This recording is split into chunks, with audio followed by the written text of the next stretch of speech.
Ladies and gentlemen, please be seated. Kindly switch off all mobile phones. We are about to begin our session. The world as the author sees it. The panelists are Aakar Patel, Benyamin, Mohammed, Hanif, and Alex Preston. Moderator, Dr. Sara Humayun Ansari. Dr. Sara Humayun Ansari is Assistant Professor of Communication Studies and Design at Habib University.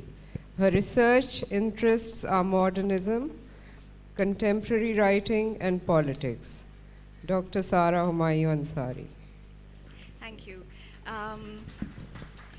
Can you hear me? Yeah, okay. Hello and welcome all. I would first of all welcome to our participants, our panel members, Mohammed Hanif needs no introduction. Let me start with you. Hanif is the author of 2 novels, A Case of Exploding Mangoes and A Lady of Alice Bhatti.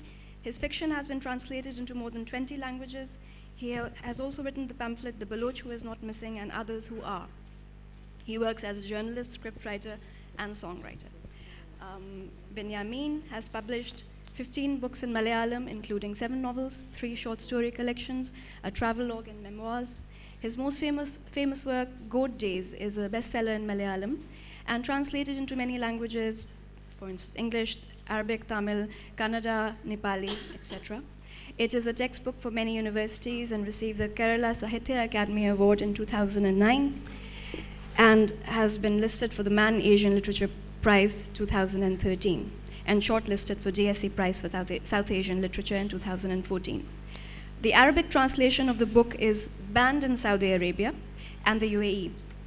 His other major works include Euthanasia, Second Book of Prophets, 20 Years of Christian Quarrels, and Yellow Lights of Death. And his latest work is Al Arabian Novel Factory, which is also banned in the UAE. It's quite an achievement. Aakar Patel is not here, I'm afraid. We are waiting for him, so hopefully he will join us very soon. And Alex Preston, born in 1979, he is an award-winning author and journalist who appears regularly on BBC television and radio. He writes for GQ, Harper's Bazaar, Town and Country magazine, as well as for the Observer's New Review. He holds a PhD in violence and the modern novel from University College London. He teaches creative writing at the University of Kent and regular Guardian masterclasses, which are creative writing classes, I believe. And your latest novel? My latest novel is In Love and War, which was published by Faber in July. That's right. So our panel title today is The World as the Author Sees It. And I have to admit that when I received the title, I was a bit mystified. You can't. Yeah. Can you hear me now? All of you? Okay. Okay, well, thank you. It's fine now? Yeah. All right. So I was a bit mystified when I got the panel title, The World as the Author Sees It, because, well, the author must see the world. So what are we trying to elicit from our authors in this instance? And I thought that not very long ago, we used to talk about the death of the author in literature. I don't know how many of you have heard about it, but in the heyday of post-structuralism, there was a lot of talk about the author disappearing into the work existing in its own right as a kind of network of signifiers, and radical interpretive strategies that went along with it. But here we are talking about the author once again. And this seems to be an exciting thing to me.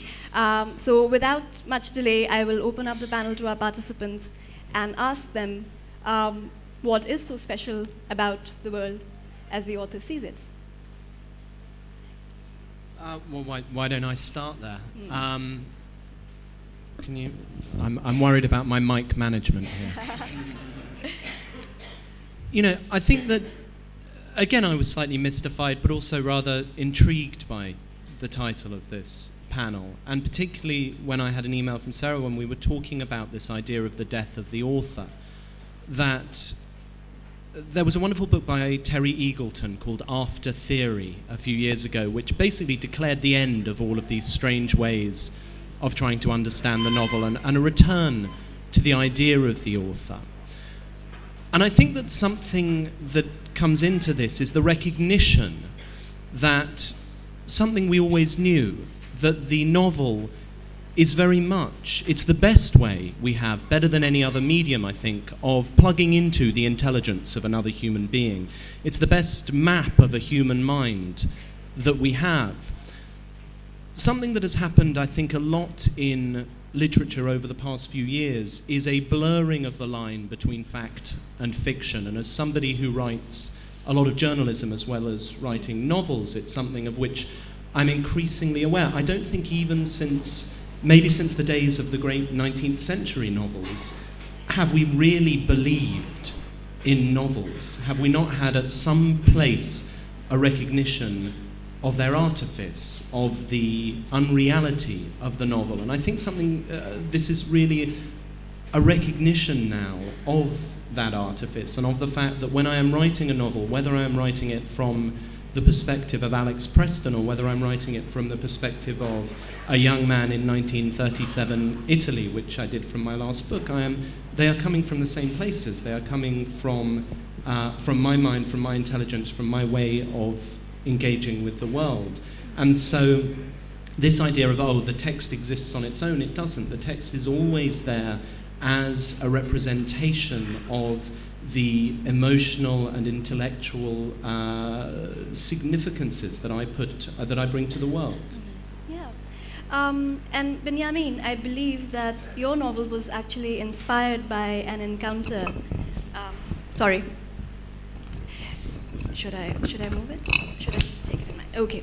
I believe your novel Good Days, much acclaimed, was inspired by an encounter with an actual human being. So would you like to say something about that and how that influenced the way it turned out? First of all, I would like to apologize for my poor English, because I was very accidentally I came to the writing field, because I was an engineer in Gulf country. My English was used for fighting with others in the construction site. That's why. And our subject or heading is saying that how the writer seeing the world. But I would like to say that I never seen the world as a writer, as a worker. When I go to Gulf in almost 1992, when I was 22 years old, I just went there, worked as a technical staff. Then I become a supervisor. Then later I became a company engineer. Then at the end I was a project manager. So I met with so many poor people, working class people, labor class people. I learned lot of lessons from them. Then only I came to know that we have to write something about these people. As you may know, I am from Kerala, southern part of India. From 1930 onwards, people are going over to the Gulf countries for as a laborers, very labor class people. But from since onwards, no one writes about them, about the life of those people, the working class people in the Gulf, how they are surviving, how they are living, what is their working conditions. I thought that this is my duty to write about them, because as a literature lover, this is my duty, because those people doesn't have a good language to write about their life. This was the past I went through.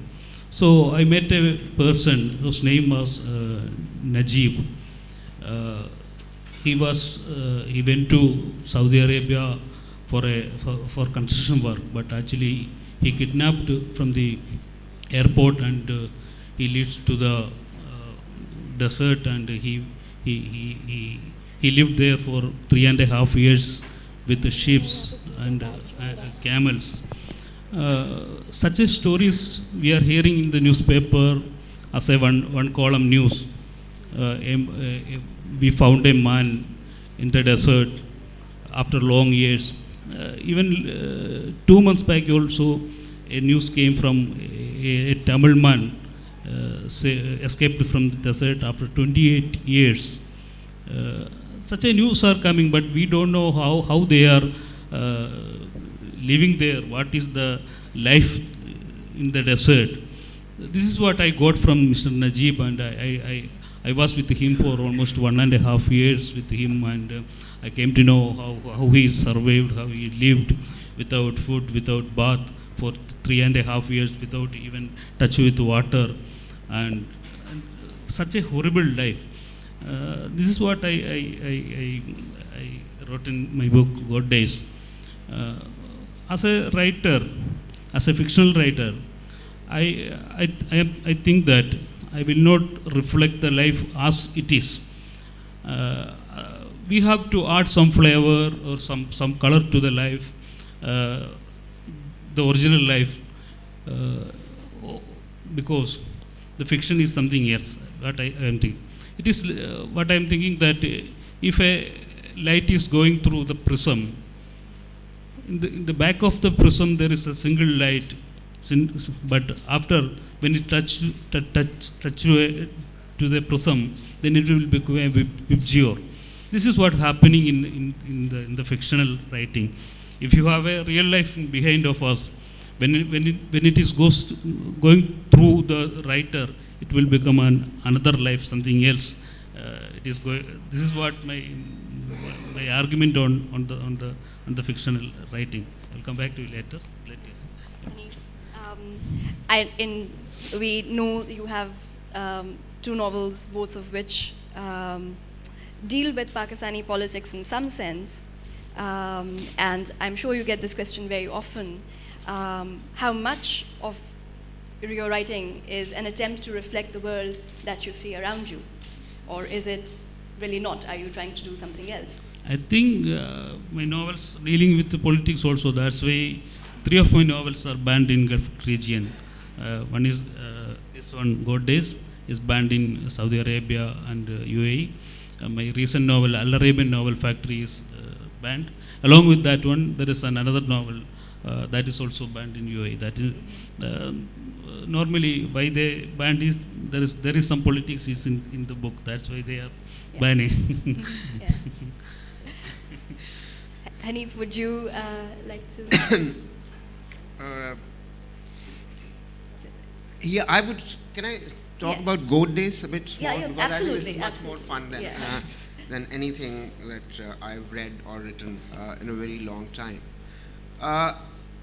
So I guess what we're trying to see is that how do we see the world? And I think I usually tend to see the world through other writers or reporters' eyes.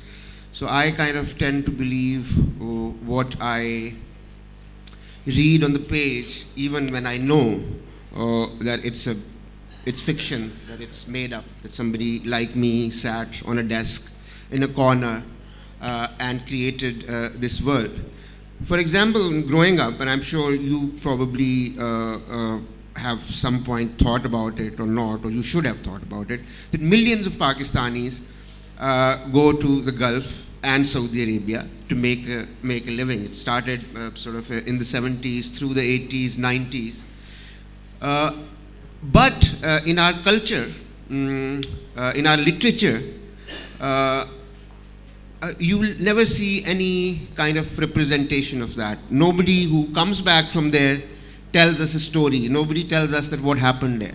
I can remember that probably there have been one Punjabi film, a couple of drama serials, as far as I remember, and I've read 1 or 2 short stories. And we all know that migration, that it had a huge impact on Pakistan, because these people went there, they their lives better.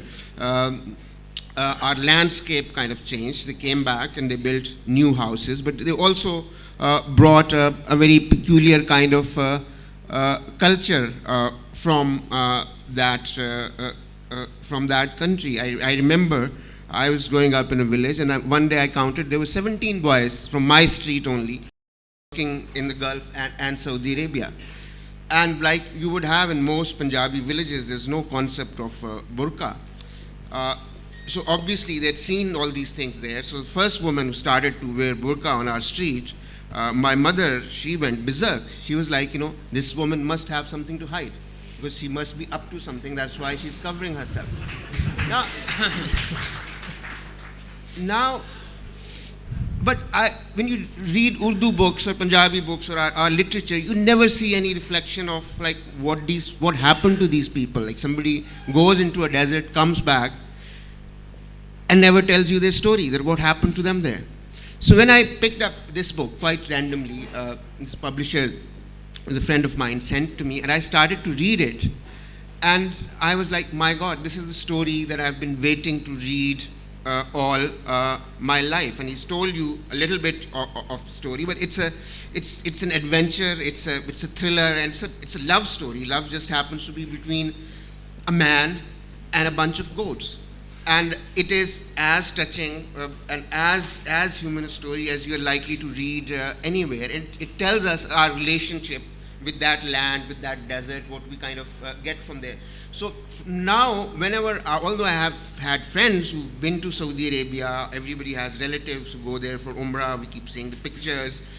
But whenever I think of Saudi Arabia, I think of goat days. I think of like a goat farm in the middle of a desert with a man stuck in it who does not know how to get away from that goat farm. So I think that's how I tend to see the world mostly. So that's interesting, because it seems to me that you're saying that there are stories out there, stories that need to be told, and the writer needs to see those stories, and the writer maybe is the one who recognizes that those stories are there. Is that a way of looking at the world that resonates with you? One thing I think that's really interesting about that, and I'm immediately going to go out and buy this book because it sounds wonderful, is this idea of us having single stories. Why do we tell stories to each other? We tell stories, we write novels as a way of trying to set a framework, a structure, a way of understanding a world that isn't understandable, that is chaotic and doesn't have the kind of structure of a narrative. There was a wonderful speech by the Nigerian writer Chimamanda Ngozi Adichie about the danger of a single story, about the fact that we as humans tend to use archetypes, we tend to use stereotypes, we tend to have images, and those are the ways that we engage with the world, those are the ways that we understand the world. And, coming to Karachi, I will accept and admit that I'd heard a lot about this. I was picked up from the airport in a heavily armoured vehicle with a guard, and it was only when I was wandering around on my own last night without the knowledge of the British Council that I encountered a lot of the Karachi that I hadn't heard about, that I encountered extraordinary, intelligent, wonderful people, an incredible warmth and friendliness. And I think one of our duties, a kind of moral duty as writers, is to write stories that divert from the single story, that enable readers across the world to understand how others live. And again, this comes back to this rather enigmatic title, The World as the Author Sees It. The world as the author sees it ought to be different from the mainstream narratives, from what we read in our newspapers, from what our politicians tell us. What the author's duty is to write from what Walter Benjamin, the German theorist, called the tradition of the oppressed, to write from those who don't have a voice. In earlier days, in literature, we doesn't have an idea that we have to say about the sideline people also. But after 2000s, maybe I think the literature came to know that we have to tell about their story also, for the sideline people. In our language, the autobiography biography of sex worker is coming out. otherwise a autobiography of a third gender man, otherwise a autobiography of a thief. It is coming out. Such a sideline stories are coming into the mainstream now. I think it is the new writing ways, and this is what is happening in the new writing era, I think so. Hello, Aakar. Aakar Patel has just joined us, and could I just introduce him before we go on with our conversation? Aakar Patel has written Why I Write, a book of translations of Saadat Hasan Manto's non-fiction. It was published in 2014. Low Trust Society, Patel's book on India, will be published in early 2015 by Random House. He's a columnist for publications including Mint in India and Express Tribune in Pakistan, where we've all read his columns. Welcome, Aakar. Right, so Aakar, we were just discussing whether writers see stories that are compelling out there in the world and they respond to that, and whether the writer has a duty or an obligation to tell the story that no one else will tell. And I wonder if you have something to say about that. In our part of the world, it's true that a lot of writing seeks to do what the general population can't. For instance, only 3% of India pays any income tax. But if you were to listen to the debates on television, you would think that corruption was a function of the state and that the problems of society were actually those in the government. I think that the writer's task in such a society would be to not look at the stage but to look at the audience, because that's where the stories are. And I think it's particularly important that that more of us do that rather than submit to the narrative, which is that the problems reside within the state and not within us. I think a lot of what happens in my country it comes out of flaws in civil society, but that's not the way it's seen. And I think it's the writer's duty to be able to make it clear that that is the case. Everyone here has used the word duty, I think, which is very interesting. What about the pleasure of writing? What about the process? Does the writer have a duty to the shape or form that he sees in his mind? Perhaps, can we say that that is a greater duty or a lesser duty than his duty to the world? Who is that for?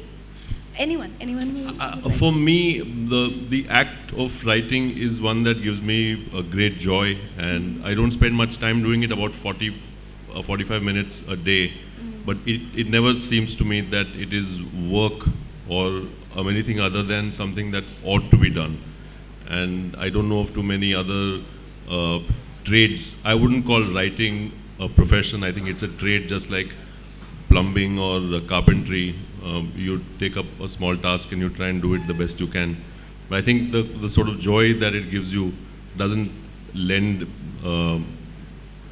any element of there being a burden, to me at least. I think, I pick up on Benyamin's idea of this prism. That one of the things we do is take the single life, do what Joyce spoke about, of taking the particular and make it universal. And I think that's one of the great joys for me. And I think that's where we come in to talk about style and to talk about the writerly craft, that I think it's our job to entertain, to draw the reader into the world. We are not politicians, we are not rhetoricians, we are trying to create a world that feels real and entertains and engages the reader. And if in doing that we can carry out the subtle art of influencing perspective, of making people see other worlds and other ways of thinking, then I think that can only be done through writing. And I think that, again, for me, it's an incredibly joyful act. For me, if a story came to me First of all, I think, shall I tell this story to the world? Then the struggle starting from there itself. Because it may hurt someone, it may hurt the politicians, it may hurt the society, it may hurt the religion. So the struggle starting from there itself. Then we have to decide that, shall we tell the truth or shall we tell something else? If you are cutting the truth, then the story will die. There is no story. Then we have to take some courage to tell that story to the world. It may hurt someone, it may ban, it may hurt the writer itself, but we have to take the courage to tell the real story to the world. This is the importance of writing. Of even in the fiction writing also, we have to tell at least the real story. We are adding so many flavors and all things, but the essence will be the truth. The truth must be there. That is the main struggle we are facing on that, because we know the society now, it is more impatient, always against. Yesterday, Ms. Nayandara Saigal told that what was happening even in India.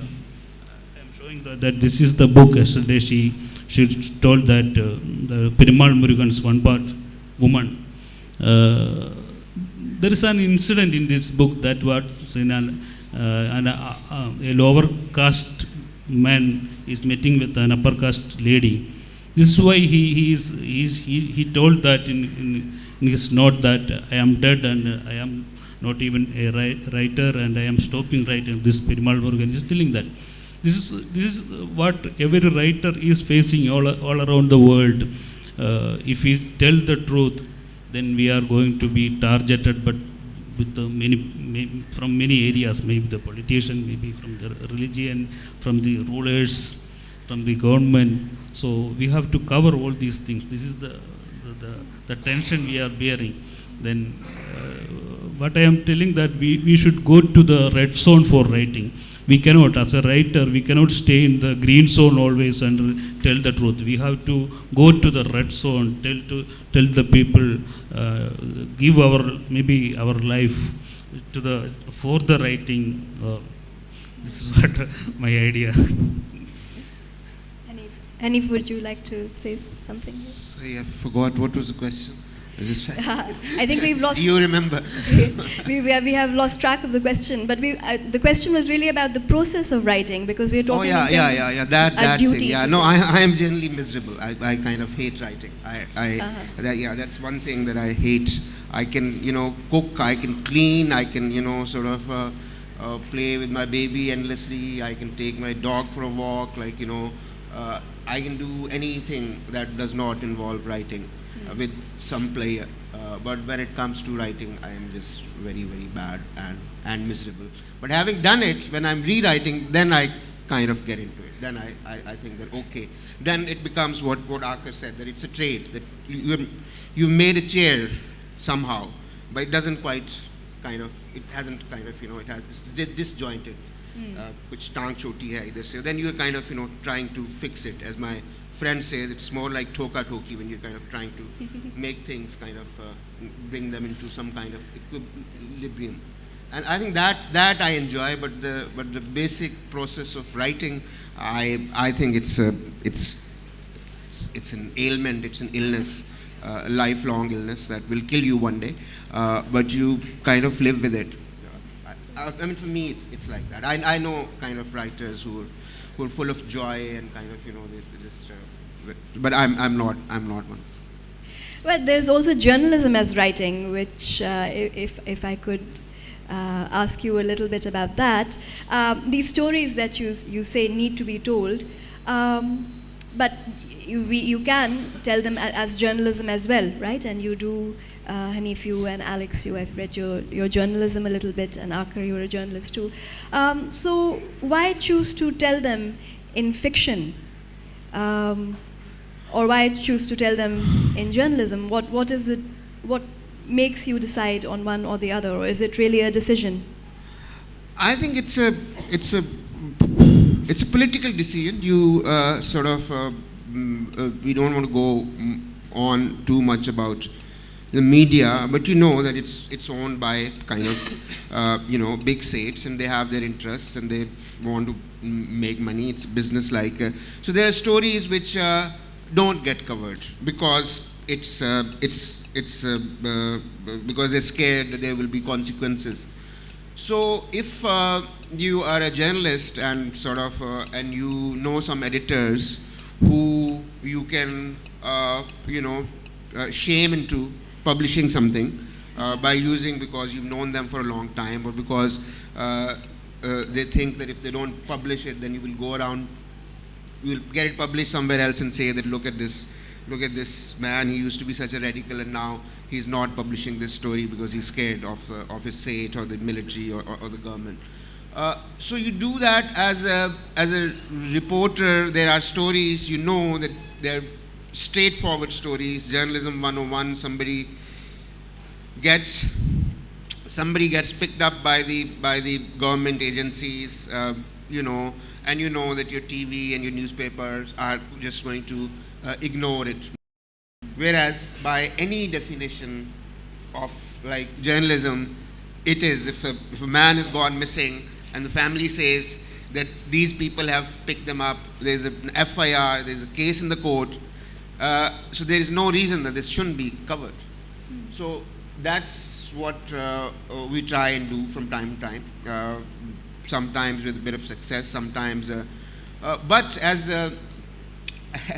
Benyamin was saying, that stories hurt people. Like he was saying, stories have I'm sure have hurt the feelings of some Saudi sheikhs if they managed to read his book, or if somebody's told them about it. So in Pakistan, what gets you killed mostly is journalism. I don't even have the exact number of journalists who have been killed in Pakistan, let's say in the last 2 years. It is a couple of dozens. Because they're doing your basic bottom line reporting that somebody killed somebody, or so that gets you killed, and that's you also, if you call yourself a journalist. So again, I said sometimes out of sheer guilt that look, I am in this profession. There are colleagues out there who are kind of doing these stories and suffering consequences. So sometimes I think one out of sheer guilt or that sense of responsibility tries to do that kind of journalism. But in Pakistan, I must admit that it is becoming very, very dangerous. Even your journalistic community does not stand with you mostly. So sometimes, as in fiction, you're writing one novel and somebody else is writing another novel, and you say that, oh, okay, why should I write every story? There are other people. So in journalism also, I think increasingly this is happening. That let somebody else do it. Why should I put my life on the line? And I've seen that happening with some very good, committed colleagues, that it's not just that kind of fear that we talk about sitting in our drawing rooms. We have seen this, that people just disappear or get bumped off, and they get a single column, 1 inch coverage, and then there's no follow-up. You never find out what happened. Yeah. I think that one of the things here is to consider what kind of truth you're looking to tell, whether you're writing journalism or a novel. And just to take 2 examples, my first novel was about the financial crisis of 2008, where there was a huge amount of fact out there. In every newspaper there seemed to be story after story about all of these strange financial instruments that the traders had used to bring down the financial world. But what wasn't told, or what I didn't think was being told in any of the journalism, was why these people did it, who they were, what was in their hearts, how could they suddenly put aside any sense of morality. And so that was the story that I wanted to tell, and I thought that would be best told through a novel. In 2011, I started reading a lot about Boko Haram in Nigeria, but it was not a story that I felt had got much outside of Nigeria itself. It was not a story that was the focus of front page reports, which I felt it should be. It was not a story, hundreds, thousands killed. It was not a story that was being told in the way it should, and that I felt needed a journalistic approach. It needed the facts of that situation to be told. And of course I wrote it from my perspective. I wrote a long essay for GQ about going out and spending time in northern Nigeria, in Chad, in Cameroon, and trying to understand these people, trying to understand what made them do what they did. But above all, it was telling the facts of the situation. And so that for me is where kind of the line between journalism and writing novels lies. I do write columns in newspaper. I think it is relevant for 1 or 2 weeks. It is dealing with the current affairs. But in fiction writing, it is not dealing with the current affairs. It is not for 1 or 2 months. It is for future. It is for forever. That is the difference between this column writing and fiction. Fiction is not for today. It is for future, forever. And I think that's really interesting, because of course the novel can be a prophetic instrument. If you a really great novel looks to, I guess, eternity, but also looks to the future. I think of Kafka, writing in the 19-teens and 1920s, who so clearly predicted the horrors of Nazism to come. Don DeLillo, who wrote an extraordinary novel called The Players in 1977, in which a group of bankers in the World Trade Center talk about terrorism and talk about how they feel their world might be ripped apart. This is in 1977. Writers, I think the wisdom of the novel is a wisdom of uncertainty.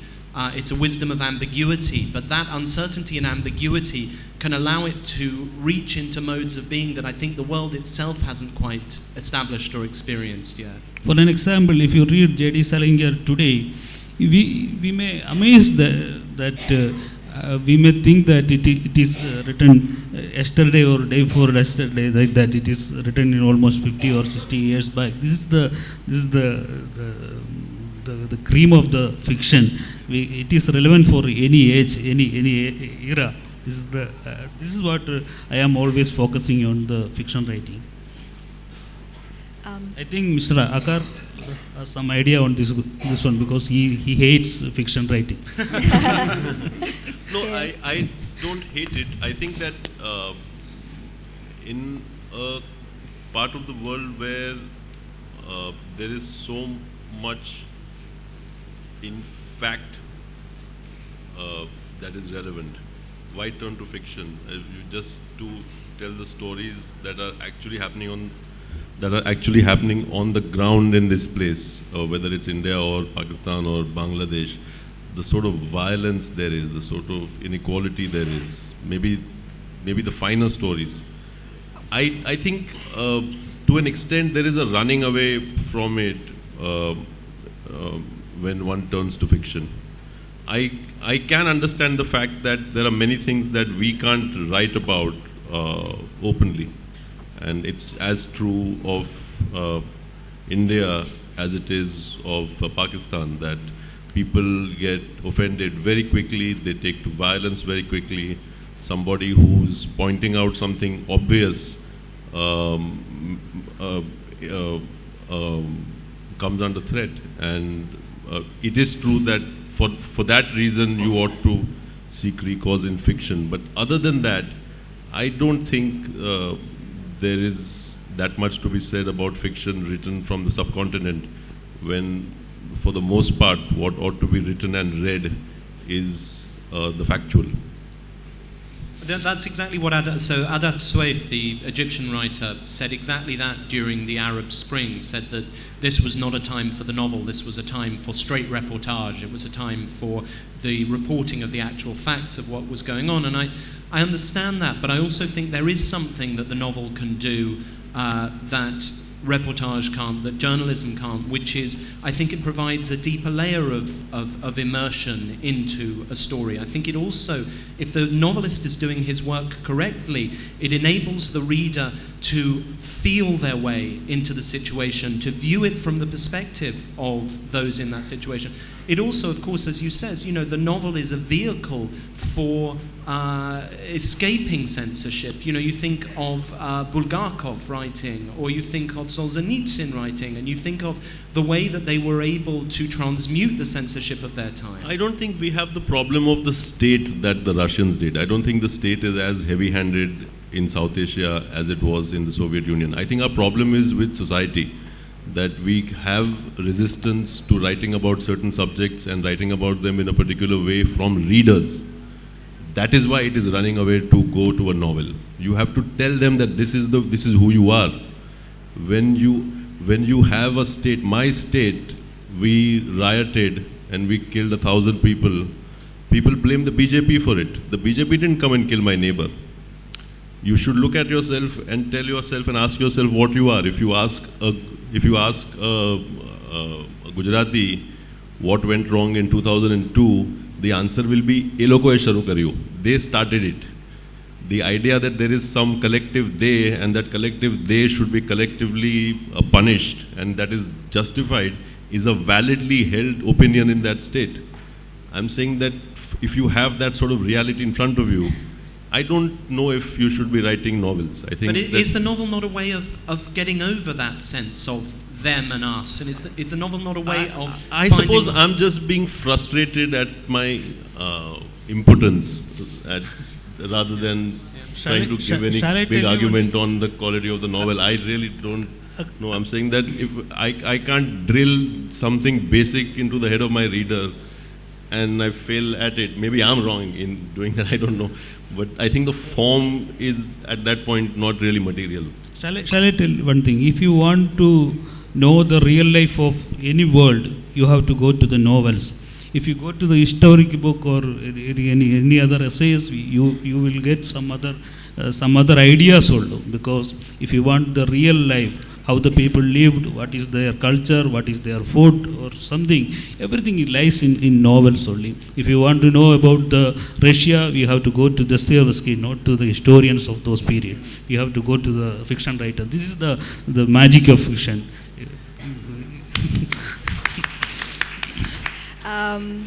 I think we should open up the session to the floor now.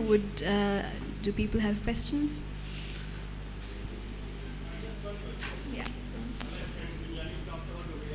I was just wondering, there's one reality which you see. There are other realities which, on the same event or the same incident, other people are seeing. How would will depict actually the reality? What is actually, what reality should one take actually? It's one reality which you are showing in your novels or your books. Maybe people are differing from your reality. They have their own reality. Who will decide about that reality? Well, I'll take a go at that. Firstly, I think the idea of reality is up for discussion there. What is reality? As you say, every event, every circumstance has the possibility to be viewed in any number of ways. And again, this is where I think the novel has a place. Firstly, it enables you to inhabit different perspectives. One thinks of In a Grove.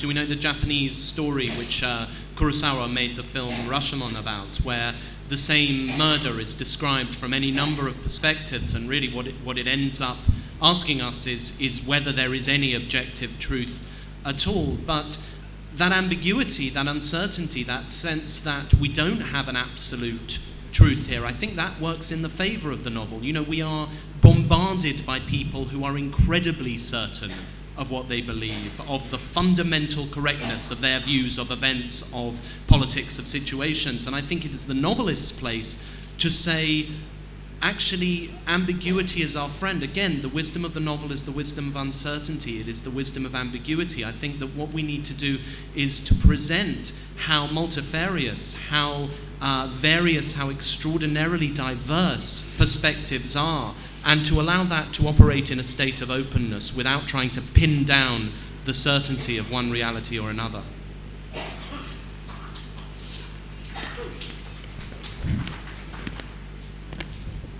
Alex, you talked about predictable. I mean, you can predict things like the Nazism and the bankers' issues. If I ask all the authors, if you want to predict one thing, I mean, what would you be predicting about the next 20 years or 10 years or 30 years down the road? Well, unlike Hanif, I'm a very optimistic and happy person. And so I'm... You know, I think that if you look over even recent weeks, I'm thinking of the Charlie Hebdo attacks, I'm thinking of the fact that we seem to be living through days which, when you think they can't get any darker, then suddenly another blind is drawn. And yet I think that I remain optimistic. I think the problems of climate change, I think the problems of extraordinary divisions between human beings, I have a great deal of respect for human ingenuity. I have a great deal of respect for the ability of two people, when they sit down in a room, to come to agreements, to find a way of working together. So I believe the next 20 years are going to be better than the last 20 years. I don't have any idea about about the future. I think in 20 years' time we'll be sitting here. I mean, our kids will be sitting here and talking about the death of novels. Why do we read novels? Once again, we'll be talking about the death of a novel.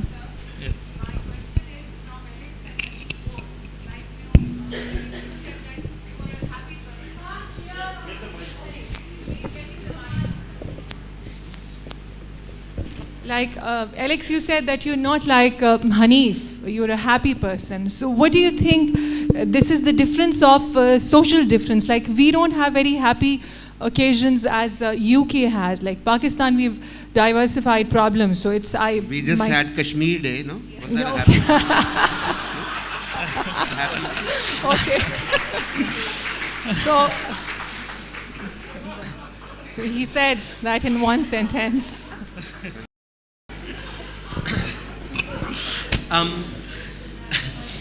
You know, absolutely, maybe it is, but you know, I mean, firstly, I'm not sure that I totally recognise myself. I mean, I'm not British. I don't have an ounce of British blood in me apart from the accent. I'm American, Scottish, French, German. You know, my parents were mongrels who bred me even more mongrel than they were. So. I don't, and I certainly don't. I haven't spent. I've spent maybe half my life in Britain, but no more than that. But certainly, you know, I have been born into a place where I have been able to live a life that many in this country would dream of. And you know, does that influence your perspective? Of course it does. One of the things that I'm doing while I'm here, I'm always interested in trying to understand a little bit more about places and I'd never come to Pakistan. I've spent a lot of time in India and in the Gulf, but it had always had Pakistan as this kind of blank gap between the two of them. And so I'm trying to understand more, and one of the stories I'm looking at while I'm here that has just sort of come to me because one of my friends told me about it was the murder of Shakil Auj. I'm not so sure if anyone even knows about this. A doctor, a professor at the University of Karachi. A fascinating story. If that had happened in the UK, there would be riots in the street about it. There would be, this is a professor who, we don't know why he was murdered. Was it because he had liberal views about religion? Was it because of jealousy of his fellow professors? I don't know. But if that happened in the UK, there would be riots in the street. There would be front page news. Again, as Hanif was saying, these are things that just seem to happen here. And so, of course, I think it's much more difficult to be optimistic. I mean, what can I do about young people? I mean, they have all the right to pursue their happiness. But I was in London in the run-up to the second Iraq war, or just after the Iraq war. And of course, there were about, how many? I think about 3 to 4 million people 3 million on the street. Yeah. And then what happened? Not much. Everybody went home. A few people felt a bit better about war themselves. Went on, and still goes on in one form or the other. So yes, you can come out in the street. You can say that I've done my citizen's duty. You can go back, and you can feel happy about yourself. I've got nothing against it. But we also should, I think, realize the kind of the limits of our kind of role as a citizen, and where it kind of where it hits a dead end, and we should sometimes try and kind of figure out what the reasons are. Why can't 4 million people in the center of London cannot stop a war? We all saw it. And that again comes back to what we're talking about here, which is this idea of our duty, and certainly, yes, I was out there marching with the rest of them, but and I also felt the impotence of that action.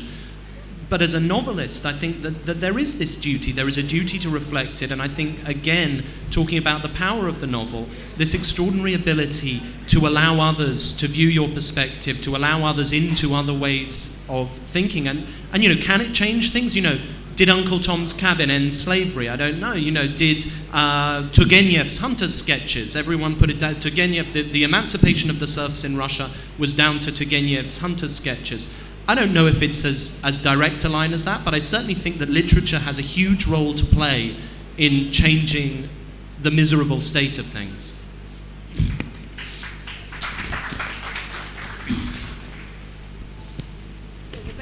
There's a question back there. I see a hand over there. Okay. Can I see? Okay, my question is from a different perspective. I want to ask that in current Pakistani society, if I talk about kids, no one wants to become an author in the future. So what can be done to encourage them to see the world as the author sees it, or to encourage them to become an author? Not only in Pakistan, everywhere. What can we do to encourage people to become authors? Just ask them to read. This is the only way we have to see what is the fiction writing gives them, because they are dealing with the films only. They don't know what is the idea given by a book. We have to ask them to read more and more. Then they know the power of the fiction, or power of the writing, power of the book. Then they will come to the book. That's what the only idea in front of us. I think so. Maybe else. Aakar, I think you wouldn't want to encourage them at all. I think that the distinction between the published writer and the reader has collapsed more or less. I think these days with your blogs and Twitter and Facebook, and all of us are writers. I don't think that what existed 30 years ago as a bunch of people who would write and send out their material to the rest of the world to read, I don't think we're in that same world anymore. Or your kids are writers, actually. Yeah, I think that's absolutely true. I think we just have to change our ideas of what the novelist or what the writer is. I think everyone is publishing more than ever before. That, Facebook updates, or I'm looking forward to my collected Facebook updates being published by Oxford University Press. But that everyone is writing. But I think also, seeing my son, who is 7, settling down with a book and losing himself in The Hobbit or whatever he's reading at the moment, it's one of the extraordinary joys, both for a parent and for a child. And thinking about why I became a writer, it was exactly trying to tap into that love of literature that I developed when I was lost in a book aged 6, 7, 8. I think this is the challenge a fictional writer facing now, because everybody is a writer means what is the fiction write means. I think in the new era, the fiction writing face the challenge is we have to bring a new picture that is not available in the TV. We have to give them a knowledge which is not available in the internet.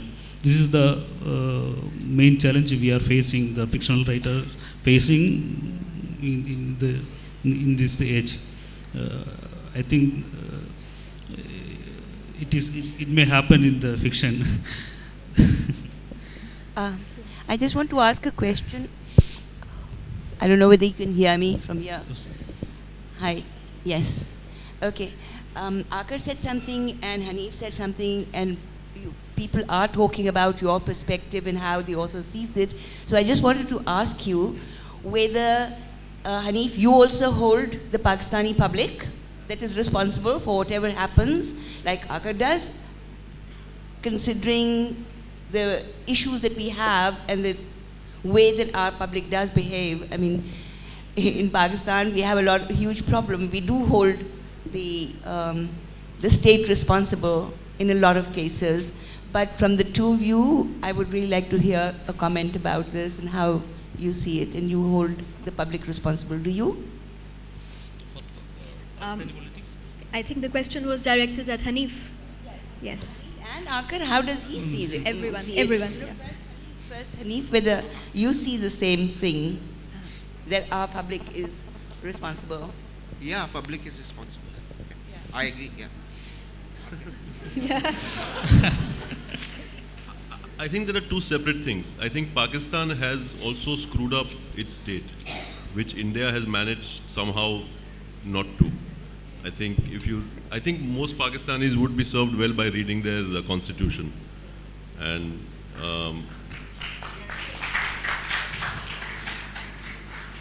but so far as what we've done to our society, I think you've helped yours do much of the same. Any other questions? There's one over there and one over there, and then I think we need to stop. Hi, I want to know that this session is about how author sees the world. I want to know that how you define yourself, that how the world sees you. Like if, as Preston said that he visited Karachi last night and found out that the real Karachi, what is real Karachi is. So if somehow he went, he obviously will go back and will said something nice about Karachi, and people will said, oh, did somebody bribe you about that or something like that? So how you think that if as Hanif is a very controversial writer, so what do you think that when world starts seeing you through your writing, how you define yourself then? How you get the courage to accept that? I think he's probably the most famous of all of us. So I think he should probably, and he's much banned and kind of, we should listen to him.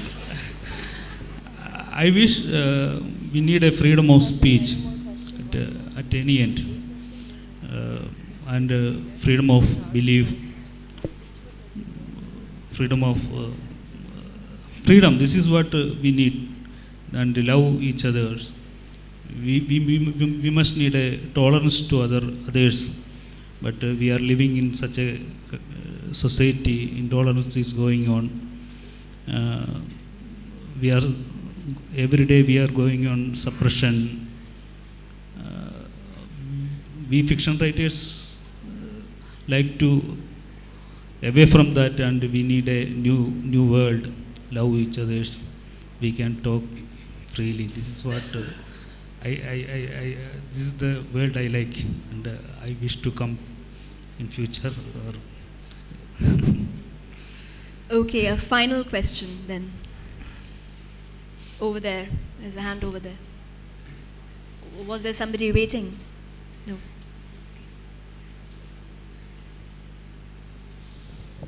So, my question is to Muhammad Hanif, that because there is a lot of discussion about the duty of the author, so although you haven't used this word, so I just want to know that when we talk about this, there is a certain position of the author, that how do you position yourself in Pakistan, and while producing novel or maybe in the future short stories as well, that how you see that you will negotiate with the power relations, because in terms of writings we see that there is a lot of state-sponsored literature over here as well. So in the future, how do you position yourself, and how an author can negotiate, and how you see that, from how you decenter yourself from the particular position in that? Because, for example, your case of Exploding Mangoes, in which you just try to decenter from interesting frameworks, that this sort of the thing. So I just want to know that how author will negotiate with the power relations, which can be the state and the language as well, because you are making certain choices in writing about language as well. So, yeah, I think, I mean, it's a very valid and very important question, but the answer is quite simple. Because not very many people in Pakistan read books, so there's no problem. If you don't write one, nobody's going to miss it. If you write one, some people will read, will turn up at a literary festival, kind of you will go, everybody goes home, sort of. So, no, I don't really think around at my desk and kind of draw my position as compared to the powers that be, or as compared to, okay, if Naseem Hijazi is there and Manto is there, where do I stand? No, I'm not. I mean, writers are self-important, full of themselves, but not yet. I'm not that important, so I don't think about those things. As a journalist, yes, as I mentioned earlier, because that's where you're kind of putting your life and sometimes your livelihood on stake. I think that's where you have to make those choices. That's where you have to worry about your relationship with not just with powers, but as Aakar said, with the society and your readers as well. As a novelist, as a fiction writer, I think the primary duty, I feel, and this is my personal conceit, that my only duty is, and you're right, I didn't use the word, I don't like the word duty. Lagta banda police mein bharti ho gaya. But my only duty should be, or my only loyalty should be to the story itself. Like, I don't know, whatever that means, that I should be loyal to the story that I'm telling, rather than, sort of A, B, or C. I think that's how I try to look at it. Benyamin, please. 1 minute, because this is my one and only session, because before leaving I have to say something to you, because first time I am coming to Pakistan, but I do have a long relation with Pakistan, as I am worked in Gulf with so many Pakistani friends with me, and my boss was from Pakistan, from Faisalabad. So I had a long relation with Pakistan. And my latest book, Al-Arabian Novel Factory, it is a teen novel in same subject, 2 books at a time. One novel, one book, it is narrated by an Indian journalist who is seeing the Arab world, that is the Arab Spring, the time of Arab Spring. And the next book, it is from the view of a Pakistani girl who is working in Gulf country as a DJ. So in that book also, we are narrating a lot of Pakistani relations, and Pakistani characters are coming in that book. It is going to be translated very soon. I am very glad and meeting you all here now. Hope I came with so many misconceptions about the city Karachi, but when I am here, I am so glad and I am so happy to be with you all. Please read me sometimes when you get a chance. Thank you. All right, on that note, can I thank our panelists for a wonderful, very thought-provoking session? Can I thank the audience for all your questions? And this is it.